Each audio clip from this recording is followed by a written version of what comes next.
प्रिय सखी, गुरुदेव भगवान के चरणों में कोटि कोटि नमन। गुरुदेव भगवान, इस शरीर से काम वासना खत्म हो गई है। पति को काम वासना बहुत है, क्या करूं, मार्गदर्शन करें। पति के अनुकूल चलना चाहिए।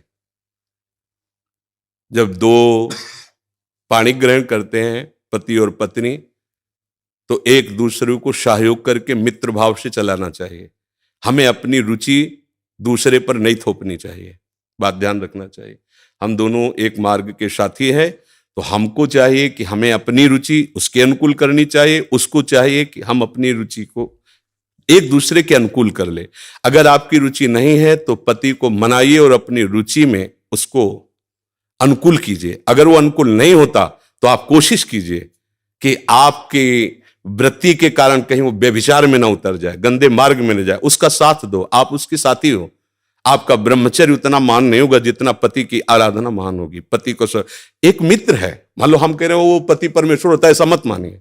तो एक मित्र है, हम दोनों मिलकर के संसार मार्ग में चलना, तो हमारी रुचि ही पूरी थोड़ी होती है, दोनों की रुचि मिलनी चाहिए। अगर दोनों रुचि, दोनों ब्रह्मचारी रहो। अगर एक की रुचि नहीं तो दूसरे को सपोर्ट करना चाहिए कि कहीं वो लड़खड़ा के गिर न जाए, उसका मार्ग न भ्रष्ट हो जाए। हम ये देखते हैं कि 4 दिन बाद पति पत्नी ऐसे तलाक, ये क्या है क्या? सिर्फ अपनी रुचि का पोषण नहीं होना चाहिए। अगर हम दो मिलते हैं, दोनों मित्र बनते हैं, तो एक दूसरे की रुचि का आदर करें, एक दूसरे की रुचि का सहयोग करें, तभी तो जीवन यात्रा चलेगी। नहीं तो कब ऐसे नहीं चलेगा। आप ब्रह्मचारी बन के बैठो और वो व्यभिचार में प्रवृत्त हो जाए, तो आपने पाणी ग्रहण किया था, ये आपकी मित्रता नहीं सही रही। हाँ, वो बहुत ही व्यभिचारी है, अन्य तो फिर अपने को अलग कर लेना चाहिए। अगर वो एक पत्नी व्रत है तो हमें उसका सहयोग करना चाहिए, उसमें ब्रह्मचर्य की तरफ वृत्ति न रखकर अपने पति की अनुकूलता की तरफ वृत्ति रखनी चाहिए।